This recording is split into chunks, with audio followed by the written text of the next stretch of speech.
Good morning students. आज हम exercise 3.2 का पार्ट 2 करेंगे। जो बाकी के क्वेश्चन बच गया था उसे आज हम कंप्लीट करेंगे। ठीक है, आप भी निकालो अपने exercise 3.2।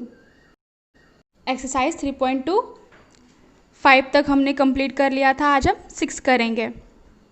The population of a particular town was as follows 3,93,452 man. किसी एक पॉपुलेशन में, एक टाउन मतलब शहर में, पॉपुलेशन मतलब जनसंख्या, कितने लोग हैं इसमें से मेन जो कि पुरुष है वो इतने हैं 2,62,450 वुमेन, इतनी महिलाएं हैं, और 95,450 इतने चिल्ड्रन यानी कि बच्चे हैं। तो what is the total population of the town. तो टोटल पॉपुलेशन टाउन का कितना है ये बोला जा रहा है सबको मिला करके। हमें इसे सॉल्व कैसे करेंगे स्टेटमेंट के साथ, देखो आप। फॉर मैथ ये पार्ट 2 है आपका। Population of a town, number of man कितना है, पुरुष इतने हैं, नंबर ऑफ वुमेन महिलाएं इतनी हैं, और बच्चे इतने हैं। जब हमने इसे टोटल कर दिया, इसे ऐड कर दिया, तो हमको total population of the town मिल गया। ये टोटल वहाँ की जनसंख्या हो गई। ठीक है, आते हम 7 नंबर में। 5 candidates stood for the election and the number of votes each candidate received is as follows। किसी इलेक्शन में, किसी चुनाव में 5 कैंडिडेट खड़े होते हैं जिसमें से प्रत्येक को इतने इतने वोट मिले। एक को इतना, दूसरे को ये तीसरा, ये चौथा और ये पांचवें को। तो find the total number of votes cast for the 5 candidates. पांचों को मिला करके फिर कितने वोट्स मिले हैं, टोटल नंबर ऑफ वोट्स कितने हैं उसको हमको बताना है। देखो आप, इस तरह हम दिखाएंगे।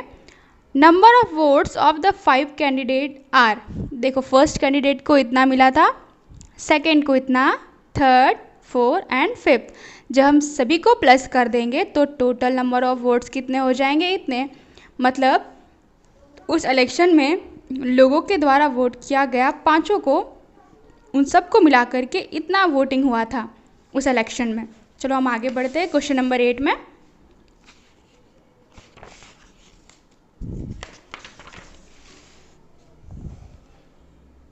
The cost of a flat is 25,635 more than a car. किसी कार से एक फ्लैट का जो प्राइस है वो इतना ज़्यादा है। If the cost of car, car का अगर कॉस्ट ये है 3,32,950, तो find the cost of flat and the car. तो कार और उस फ्लैट का जो कॉस्ट है वो पूछा जा रहा है। आप लोग देखो क्वेश्चन में, वो है कि नहीं, आपके अपने अपने बुक में देखो।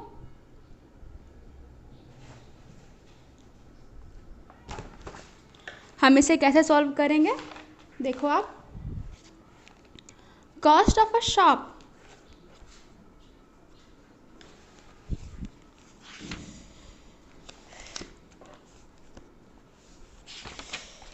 ये आपका ये रहा 8 number. Cost of a car ये रहा, और कॉस्ट ऑफ फ्लैट, फ्लैट बोला गया था इतना ज़्यादा है, तो ज़्यादा को हम जोड़ देंगे तो ये आपका कॉस्ट ऑफ फ्लैट हो जाएगा। तो total cost of flat and car, फिर दोनों को मिला करके बोला गया था कि कितना उसने खर्च किया, तो ये दोनों को हमने जोड़ दिया, ये उसका टोटल अमाउंट हो गया दोनों को मिला करके। A man purchased a shop for 7,45,985 and sold it।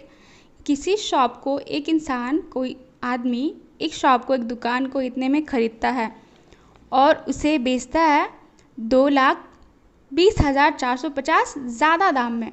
इससे इतना ज़्यादा में बेचता है, तो what he paid and what price he sell it shop. तो वो कितने रुपए में अपने शॉप को बेचा, पहले हम दिखाएंगे कि कितना ज़्यादा था।